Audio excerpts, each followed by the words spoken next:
Norman residents will cast their votes for the next mayor of Norman on February 11, 2025. The three candidates are Stephen Tyler Holman, Larry Heikela, and Riley Mullenix. The following excerpt is taken from the Candidates for Norman Mayor Forum, held on January 13, 2025. Thanks to the League of Women Voters of Norman for producing the forum. The entire 2-hour event can be viewed on the League's Facebook page. Note, when a candidate exceeded their allotted time, their mic was turned off. We didn't do it. Okay. Is a TIF problematic because most of the taxes collected there go into development infrastructure? Riley? Is the TIF problem, which TIF? Any TIF? It says the TIF, so The TIF? I don't really know how to answer that question, besides that, you know, I don't know. I don't know how to answer that question, I'm sorry. Is it problematic because of? The taxes collected go back into development infrastructure. That particular TIF, now remember this is TIF number 4 and 5 that I'm talking about, which are going to be up in the UNP, which I assume is what they're calling the TIF, because there are other ones. There's one below it on it's now University North Park.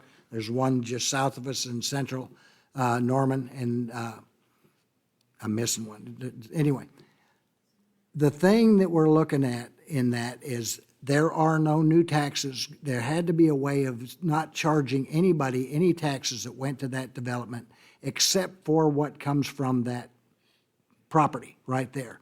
There's a misinformation going around that all our taxes are going to go up, all our sales taxes are going to go up. That's not true. That's not where the money comes from. It has to be self-supporting. If it is not self-supporting, it is the developer's problem to make that self-supporting. We have an agreement to make sure that that works well, and by So for infrastructure, it can be a really good thing. We've had examples of that in Norman. The Campus Corner TIF a few years ago was done to replace the sidewalks, make them ADA compliant, put in new street lights and things like that to make the area look nicer and potentially, ideally attract more business to that area. The Center City TIF is a 100% property tax TIF, and it is entirely for infrastructure improvements to sidewalks, stormwater drainage, curb and gutter, landscaping and things like that to support the increased density that we're seeing with new apartments and things like that in that area. So if a TIF, we're also discussing the same thing with the Griffin property, a TIF that would allow us to install the infrastructure needed to support a new neighborhood and new businesses and things like that. But in the instance of the University North Park TIF, the entertainment district, the TIF is being used to build an arena and a parking garage. So not really public infrastructure that benefits.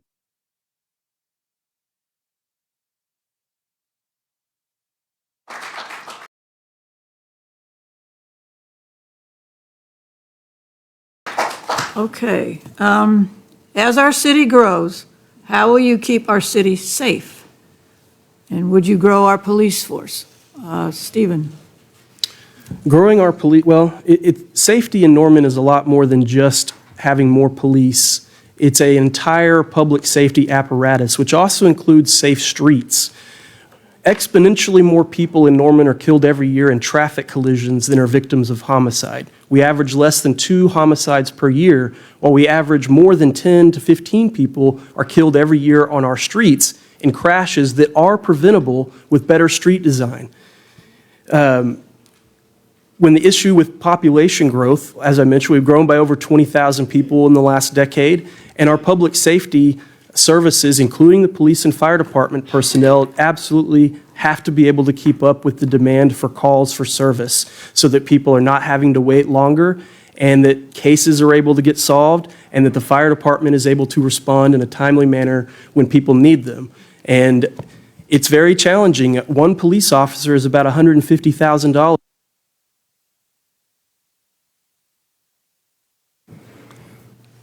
Can you repeat the question real quick? Sorry. I know it generally had to do with public safety. I'd say yes, I'm in favor of increasing the As our city grows, how will you keep our city safe? Yeah. And would you grow our police force?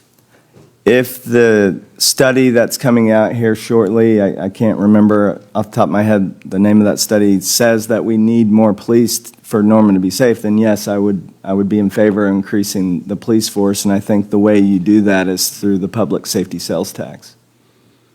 Larry?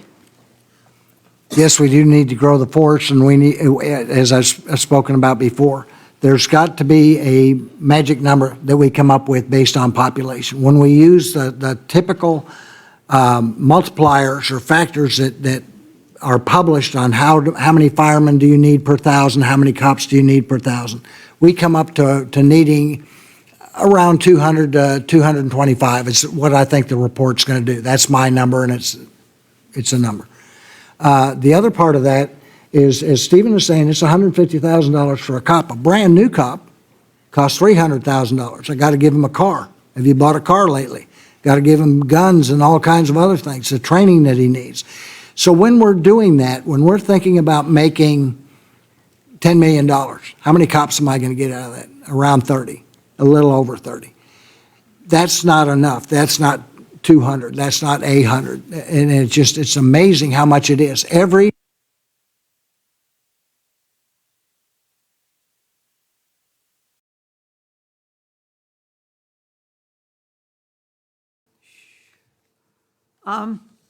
What are your plans for affordable housing, meaning housing should not cost more than 30% of an income? Any plans for more housing options than simply single-family dwellings or more apartments? Larry? There are a lot of talk, a lot of things that we've discussed, a lot of things that we've tried to work out on the idea of housing. When we talk about affordable housing, that is the definition, 30% of the income or less goes to housing. So it's very hard to say your income's different than mine, as how do we build a house? When we're talking to developers about how much a house costs anymore, it's over $200,000, if not $250,000. That's, my first house is $38,000. That shows you how old I am. But the other side of it is it's very hard now to find ways of doing it. What it comes into, I think, is mixed use ideas and apartments and all kinds of rentals that we can do to get people inside houses. Riley? I mean, I agree with that. There's all sorts of options that we can do, and something that I'm interested in doing is, and it relates to the homeless issue, is something I'm calling Phoenix camps, Phoenix communities. It can be on private land or on public land. There's a lot of options there, but basically places where homeless people can go. It's homeless helping homeless. Homeless will be running these camps, for lack of a better word, teaching people life skills, allowing them to have a safe place physically to rebuild their lives, learn life skills, learn job skills. They'll be responsible for the upkeep and even building their houses there. And so that's something I'm real excited about and think, why not? Why can't we do that? And other cities have done some similar type things, but I think it's something that we should take a serious look at here in Norman. Stephen? We have to continue looking at policies that may contribute to making housing more expensive and more difficult to build in Norman to keep up with the demand. Norman's population has grown by over 20,000 people in the last decade, and our housing stock has definitely not kept up with that demand. And we have to have a wide variety of housing types. Not everybody wants to live or can live in a suburban single-family neighborhood. Not everybody wants to live in an apartment complex or wants to live in a loft apartment above a store downtown or in a duplex. But we need to have different housing types for everyone. And what we have a lot of in Norman is single-family housing and apartments. We don't have that middle part that can be more affordable for people and give people choices, which is how we can bring down the cost of rent in a place like Norman, is to have a variety of housing options. The Crimson Flats project that the council unanimously approved 2 years ago is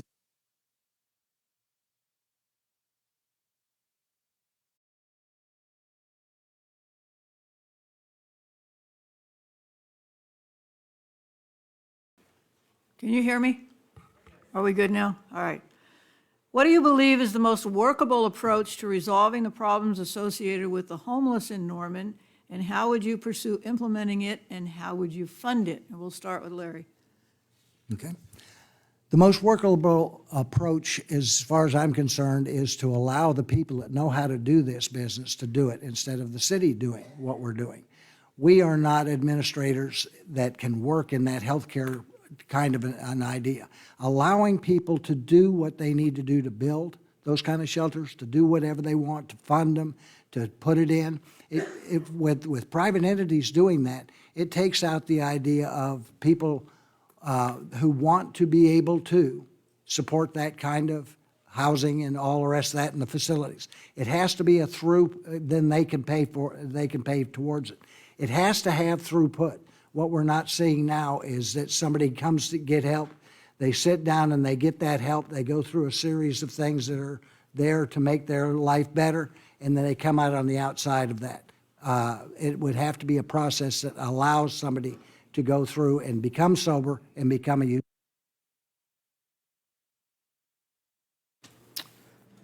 Yeah, so homelessness, it's not a problem we can solve by ignoring. It's not a problem that can be solved by treating people like vermin or plagues and trying to ship them off to other cities. These are our brothers and sisters and fathers and mothers and neighbors, and they deserve respect and dignity and a real opportunity to rebuild their lives. That's takes the city taking a leadership role, facilitating and connecting with nonprofits, with churches, with private businesses, and thinking outside the box on this issue. It doesn't take a lot of taxpayer money. It takes getting all these groups working towards the same direction, which is dealing with the underlying issue, which is these people's trauma, which leads to their addiction and leads to their mental health issues, which leads to homelessness. Thank you. So back to the affordable housing part of it. If we're able to help keep people from becoming homeless in the first place, that's how we can reduce homelessness that we see on the street.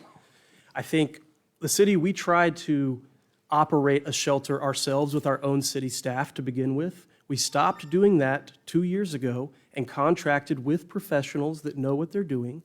We've recently entered into a new contract with CityCare to operate our overnight shelter.